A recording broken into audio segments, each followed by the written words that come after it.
നമസ്കാരം. കണ്ണൂർ വള്ളിയായി വിഷ്ണുപ്രിയ വധക്കേസിലെ പ്രതിക്ക് ജീവപര്യന്തം തടവും 10 വർഷം കഠിന തടവും 2 ലക്ഷം രൂപ പിഴയടയ്ക്കാനും ശിക്ഷ ലഭിച്ചത് പ്രോസിക്യൂഷൻ നടത്തിയ നിയമ പോരാട്ടത്തിനുള്ള അംഗീകാരം. ലോകത്തെ മുഴുവൻ പെൺകുട്ടികൾക്കായി വിധി സമർപ്പിക്കുന്നു എന്ന് അഡ്വക്കേറ്റ് കെ അജിത് കുമാർ ശിക്ഷാവിധി വന്നതിന് ശേഷം മാധ്യമങ്ങളോട് പ്രതികരിച്ചു.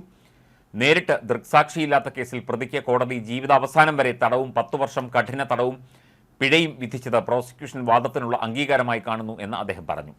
സ്വന്തം വീട്ടിൽ കിടന്നുറങ്ങാനും സ്വതന്ത്രമായി തീരുമാനമെടുക്കാനുമുള്ള ഓരോ പെൺകുട്ടിക്കുമുള്ള സ്വാതന്ത്ര്യം ഉറപ്പാക്കുന്നതാണ് കോടതി വിധിയെന്നും അദ്ദേഹം പറഞ്ഞു.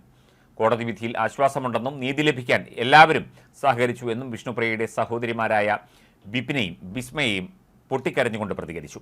വിധിയിൽ ആശ്വാസമുണ്ടെന്നും വിധിപ്പകർപ്പ് കിട്ടിയാൽ മറ്റു കാര്യങ്ങൾ തീരുമാനിക്കുമെന്നും വിഷ്ണുപ്രിയയുടെ വല്യച്ഛൻ വിജയൻ പറഞ്ഞു. കേരളത്തെ ഞെട്ടിച്ച കൊലപാതക കേസിലെ വിധി കേൾക്കാൻ നൂറുകണക്കിന് ആളുകൾ എത്തിയിരുന്നു. എന്നാൽ വളരെ നിർനിമേഷനും വികാരരഹിതനുമായിട്ടാണ് പ്രതി ശ്യാംജിത്ത് കോടതി വിധിയെ നേരിട്ടത്. തലകുനിച്ച് നിന്ന് നിശബ്ദമായി വിധി കേട്ട ശേഷം പോലീസുകാരോടൊപ്പം പ്രതിയായ യുവാവ് മടങ്ങി. കേസിൽ ദൃക്സാക്ഷികൾ ഇല്ലാത്തതിനെ തുടർന്ന് വീഡിയോ ദൃശ്യങ്ങളും CCTV ദൃശ്യങ്ങളും പ്രോസിക്യൂഷൻ വിചാരണ വേളയിൽ കോടതിയിൽ ഹാജരാക്കിയിരുന്നു.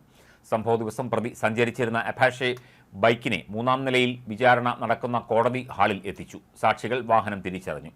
CCTV ദൃശ്യങ്ങളും കോടതിയിൽ വലിയ സ്ക്രീനിൽ പ്രദർശിപ്പിച്ചു.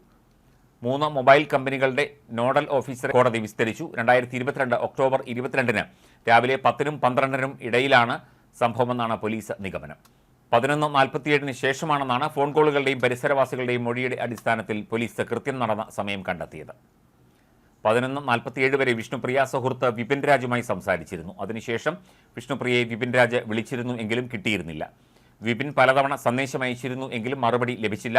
സംഭവ ദിവസം പ്രതി മൊബൈൽ ഫോൺ മാനന്തേരിയിലെ വീട്ടിൽ വെച്ചാണ് വിഷ്ണുപ്രിയയുടെ വീട്ടിലേക്ക് പോയത്. സംഭവ സമയത്ത് പ്രതിയുടെ ഫോണിന്റെ ലൊക്കേഷൻ മാനന്തേരിയാണ്. സംഭവ ദിവസം ഉച്ചയ്ക്ക് പ്രതി ശ്യാംജിത്ത് ബൈക്കിൽ പാനൂർ ഭാഗത്തേക്ക് വരുന്നതിന്റെ CCTV ദൃശ്യങ്ങൾ കണ്ടെത്തിയിട്ടുണ്ട്. വിഷ്ണുപ്രിയയും സുഹൃത്തും കോഴിക്കോട്ടേക്ക് പോയപ്പോൾ ഒരു തവണ പ്രതി പിന്തുടർന്ന് ഭീഷണിപ്പെടുത്തിയിരുന്നു.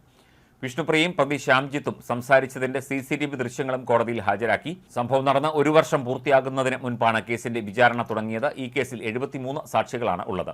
പ്രോസിക്യൂഷൻ 3 ഫോറൻസിക് വിദഗ്ധരെ സാക്ഷികളാക്കി പുതിയതായി ഉൾപ്പെടുത്തി വിസ്തരിച്ചിരുന്നു. ശ്യാംജിത്തിന് ജീവപര്യന്തം തടവും 2 ലക്ഷം രൂപ പിഴയുമാണ് ശിക്ഷ വിധിച്ചത്.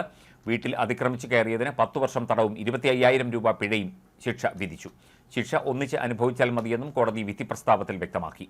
തലശ്ശേരി അഡീഷണൽ ജില്ലാ കോടതി 1 ജഡ്ജി AV മൃദുലയാണ് കേസിൽ വിധി പ്രഖ്യാപിച്ചത്. 2022 ഒക്ടോബർ 22-നാണ് വിഷ്ണുപ്രിയ വീടിനകത്ത് ദാരുണമായി കൊല്ലപ്പെട്ടത്.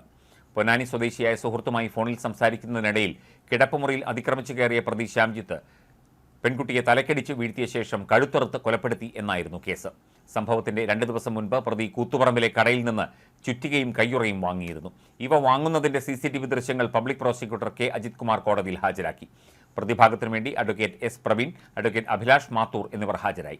ഖത്തറിൽ ജോലി ചെയ്യുന്ന വിനോദിന്റെയും ബിന്ദുവിന്റെയും മകളാണ് വിഷ്ണുപ്രിയ.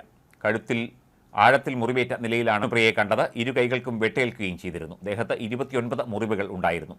പാനൂർ ന്യൂക്ലിയസ് ക്ലിനിക്കിൽ ഫാർമസിസ്റ്റായി ജോലി ചെയ്തു വരികയായിരുന്നു വിഷ്ണുപ്രിയ.